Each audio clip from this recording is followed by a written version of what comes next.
go, part 4 of this mess. I've got the engine hanging from the cherry picker. I got the chain as tight as I could get it. I want one more link and I wouldn't even be able to like hook it up. So it's as tight as the chain goes. I did it with the intake off this time. So all I have to do is jack the transmission up as high as it will go till it touches the floor, take that pipe out of there, and hopefully this thing will just slide right into the transmission and then down on the mounts, and away we go. So let's see what happens. Look at all the room without the intake on there. I'm not gonna run into any clearance problems on this deal going in. So I can go down a bunch here, but I'm not even back as far as I can go. So this is gonna go in pretty easy. Just getting everything to line up is gonna be the hard part. Kind of a little battle of going down and in and down and in. So there's down. Now I can go in until I get close to the hood.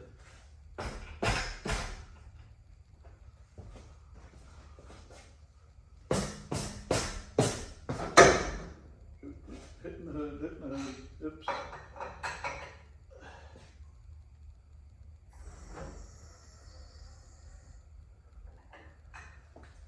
Oh, is this a valve cover thing?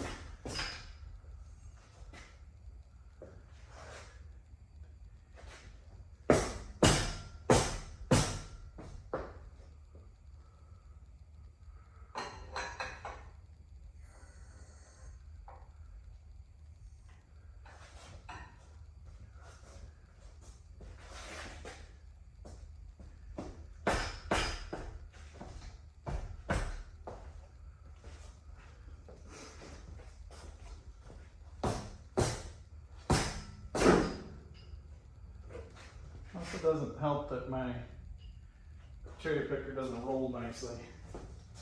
Too many swivelly wheels.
As Nick used to say, going down like downtown Brown.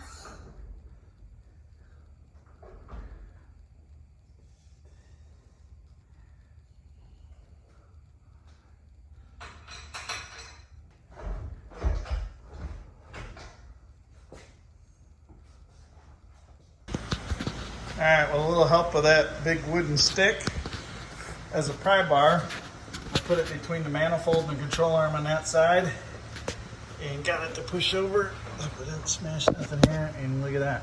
We are lined up. Mount on the bolt hole on that side.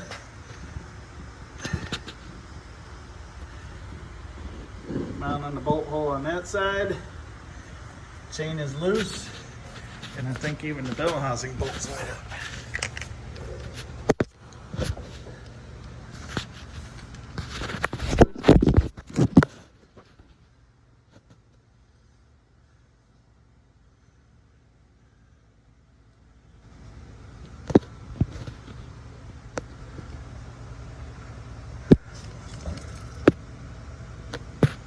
Yeah, it's in there.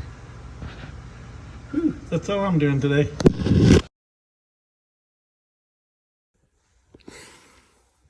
So after the install, I don't really have any footage of actually getting it running.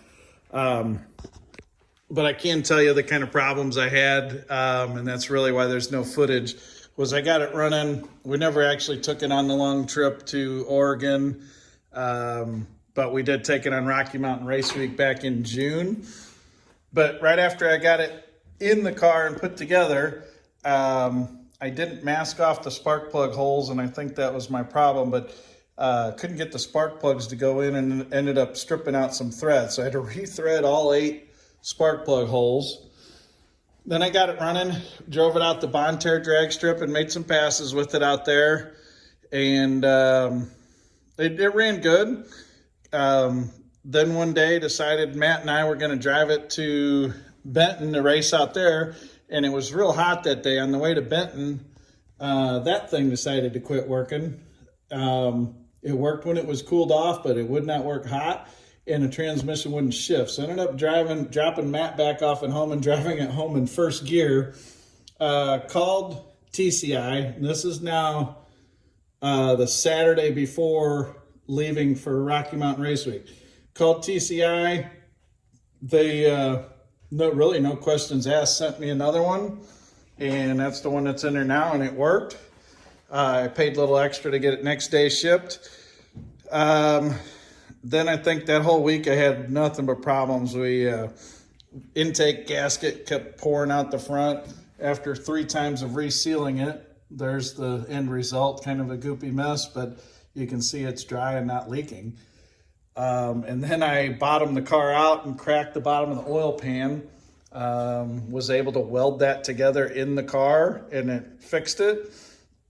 So yeah, we had some problems, but did make it on Rocky Mountain Raceweek.